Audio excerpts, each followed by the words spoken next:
Well, the Pentagon is now saying that it will send about 400 troops to help train and equip those moderate Syrian rebels that we have talked so much about over the last several years in the battle to crush ISIS terrorists who have increasingly gained more leverage and territory during that time. So the question is it too late? Back in 2012, President Obama had this to say about Bashar al-Assad and Syria. A red line for us is we start seeing a whole bunch of chemical weapons moving around or being utilized. That would change my calculus. That would change my equation. As we know, that happened in 2013, but it did not change the calculus. And this week, right before deploying an aircraft carrier to the Persian Gulf, French President Hollande said that he wishes that the West had acted back then in Syria. Stunning statement. Listen to this.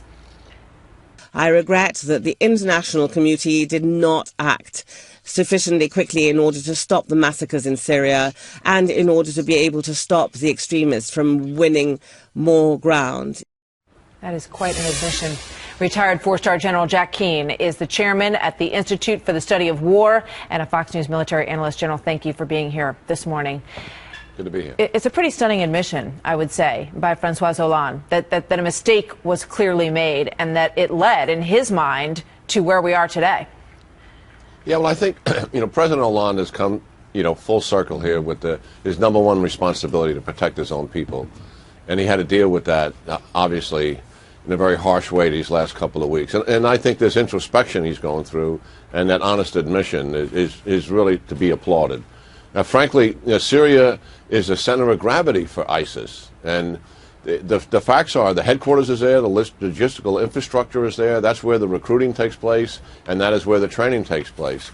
And yet, our strategy, Syria is a secondary mission, Iraq has priority, that's where most of our resources are being applied. And the mission in Iraq is to defeat and destroy. The mission in Syria, Martha, is just to degrade. So we clearly have a flawed strategy in Syria. Secretary Hagel's questioned it. Other people in the administration have questioned it, but yet we persist in not changing it. Yeah, that's what I want to ask you about next. It's clear that there's a divide between the White House and the Pentagon on strategy, and that feels like a very dangerous position to be in, given what we're facing here. When anybody looks at this strategy, the fact that we separate the two countries and we have a priority for Iraq and a secondary mission for Syria is not the way the enemy looks at it. The enemy looks at this as one whole swath, Syria and Iraq. Their Islamic State, correct? That's exactly it. And they are making gains, as you noted in the introduction. They are gaining in eastern Syria, central Syria, northern Syria, and attacking in Damascus, where we've stopped the offensive in Iraq. They are on the move and on the march in Syria. And it tells you then that there's something not right here with our strategy. And yet we have not come to grips with fixing it and getting on with it. And the longer we let this drag out, the more radicals are going to be inspired and motivated to kill people in their own countries, as is unfolding every day in front of our eyes. And isn't it true that the more leverage that ISIS gains, the more sway they're gaining with some of these other Islamist groups? So they're trying to pull everybody over to their side. And their goal, as I understand it, correct me if I'm wrong, is then to move into eastern Libya, into Lebanon, and to kind of conceal all of that power in order to grow. And the other big motivation is to do attacks in the West, to draw attention away from what's going on in this region in Iraq and Syria, correct? Oh, you just put your finger right on it. In their annual report, some 400 pages I may add, and much of it in color, they do indicate that they intend to dominate Arab Muslim lands in the region. That's their caliphate that they have right now is a beginning. And you noted exactly where they're heading next. Now, there's much we can do. The 400 trainers, that's a step in the right direction, but I think what we're trying to say is that it's hardly sufficient.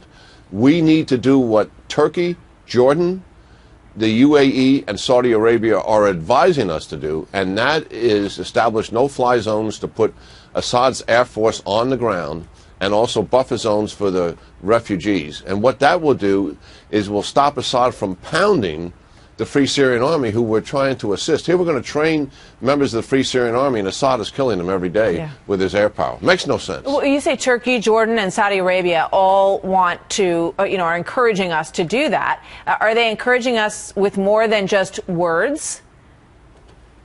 Well, they will not put any boots on the ground unless the United States does. That's where they stand. And certainly Turkey has not joined the coalition, as we know.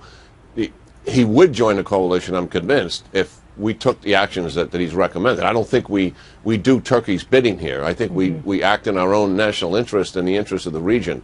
But I do believe that those countries are clearly on the right side of this thing. You have to look at Syria as a center of gravity for ISIS and apply resources against it. Otherwise, this thing drags out and the killing continues in Syria and outside of Syria. It's hard to imagine anything that's more pressing at this moment in foreign policy than getting together that coalition to do exactly that. I saw this morning that Chad is sending militants to fight Boko Haram, which is a step in the right direction in that part of the world. But clearly, the forces need to come together to fight this on so many levels and so many fronts. General Jack Keane, thank you so much, as always. Good to have you with us. Good talking to you, Martha.